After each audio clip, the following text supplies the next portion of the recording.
Welcome to Photoshop for beginning photographers. I'm your host for this course, Robert Hankins, and today we're going to experiment with learning just a little bit more about Photoshop. Photoshop is a very, very complex, in-depth program that can take years to get a good grasp and handle on, but in these beginning lessons, we're going to show you how to make it just a little bit easier to get the basics and to move you forward in your editing skills. The course material will be using Adobe CS5, which is the recommended version you use for this course, but you can use something older. I probably won't recommend anything older than CS3, but if it's what you have, hey, it's better than nothing, and it's better than the old pen and paper and putting it out by hand. Much easier, and you have an undo button always at your side. There are some significant changes that were made between the CS3 and the CS4 version, which now make it a little bit different in the way it interacts, and a few more helpful, somewhat advanced editing techniques that you might know how to have in versions lower than CS4. I started in Photoshop 7, which is actually before Photoshop 8, which became Photoshop Creative Suite, or Photoshop CS. And I've used it for about 10 years now, and used it extensively, and there's still things I learned from day to day that I didn't know yesterday. So just learning more and more about the program helps you to be more knowledgeable in your area. And for this lesson, lesson 1, we're going to look at basic setup, workflow, and Photoshop interface. Also about rotating and cropping your pictures, getting them to work properly. First of all, in a way of introduction, there are several programs that are also good out there in Photoshop editing. Many different companies make some that are very helpful. GIMP is a free version, is open source, GIMP, which you might be able to use. It has a lot of the same features that Photoshop has, not all the bells and whistles, but it's also free compared to Photoshop's price tag. There's also Adobe Lightroom, which is helpful in a lot of accents for using a pixel rendering program. It doesn't actually work with pixels per se, and it's not destructive. It has its advantages. There's also some things it can't do that Photoshop can do. But Photoshop, believe it or not, has been around since 1990, was not originally designed for photographers. I know that seems hard to believe. Graphic artists, illustrators, and print production artists were needed to capture and edit and manipulate photographs for print products. Those were the original customers.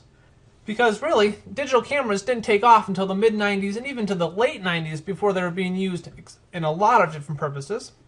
Photoshop was back then, and is really still today, designed to really edit one picture at a time. There are ways with actions and scripts you can help to do multiple changes to multiple pictures, but its really sole purpose is making one picture an excellent work of art. And that's where the power lies. Where other programs like Adobe Lightroom or Apple Aperture or others are more designed for multiple pictures, but they can't do all the finesse little edits that Photoshop can. So let's start with Adobe Bridge. Adobe Bridge is an excellent program for organizing and arranging your files, and comes with any Adobe product. If you have Adobe Photoshop, you will be having Adobe Bridge. It helps you organize your files.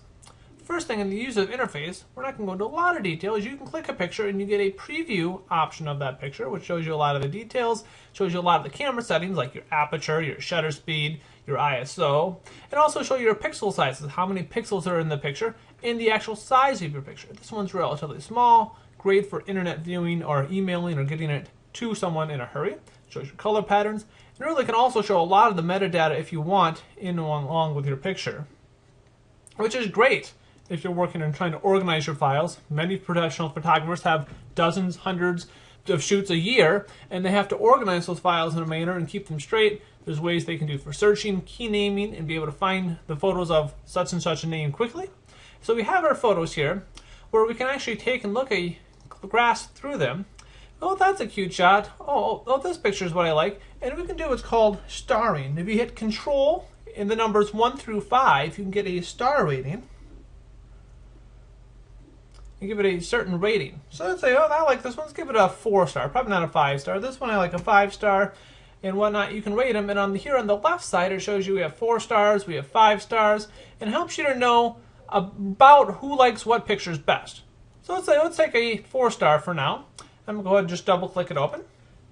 Now that we've opened our file from Adobe Bridge, let's go ahead and show you the interface of Photoshop. And there are many aspects to it that are there that you really need to be familiar with.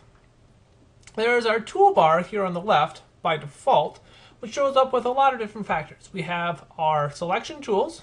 We have you pull over, whenever there's a little triangle here, this little arrow, you click and pull over to the right, you'll be able to find a number more tools to go with it. And it'll also show you a shortcut, a letter on the keyboard that can bring up this tool instantly if you want to be so inclined. We can get ways to get rectangulars or elliptical tools and select portions. We can get more tracing tools for selecting. We can get ways to select quickly. We have a cropping tool, which we'll come back to in just a little bit. A cropping tool. Slicing tool is really more used for the web. Photographers don't use it so much, but cropping tool. Eyedropper tool, also a helpful one for taking a color. You want to get, oh, I want this blue. It'll let you know this is the color that you're looking for. Shows you the color that you have selected on the top and the one that's changing that you currently have on the bottom. And different healing tools for retouching and the like. Brush pencils for brushing stuff. Cologne stamping, helpful there. This one I really don't use much at all. You got your eraser tools for erasing portions of your picture, portions of a selection. Your paint bucket. You have your blurring, sharpening, smudging. Your dodging, burning techniques. Dodging, burning are excellent photographic techniques. And those are really the main ones, plus probably text that we'll really use in this class. Some of the other ones for 3D looking and rendering and for advanced selecting, which we don't really want to get into at this point. Here on the right side, we have our layers panel, which shows us the actual picture, which right now is just one layer, the background layer. We have different channels and paths, which we really aren't going to get into in the time of this class. We have different adjustment layers, which are a time for advanced photography, which help very fine-tune techniques with our show. But the main ones we really want to get into is showing the history panel. The history panel is an excellent way to come up and say we make a crop, we scribble on our little guy, maybe we crop him funny. You go, ooh, I really didn't want to do that, which I really didn't. I'm going to go ahead and I can back up through these different steps. I can go all the way to crop and back down to up to open, which allows me to have this as my beginning portion. So I can come and stay, oh, I want to go back to the beginning, or go back to where I was. Now I can be here. That's an excellent option. Another thing you can do is say, well, I'm not really sure if I want this spot, but I might. I can create a little snapshot.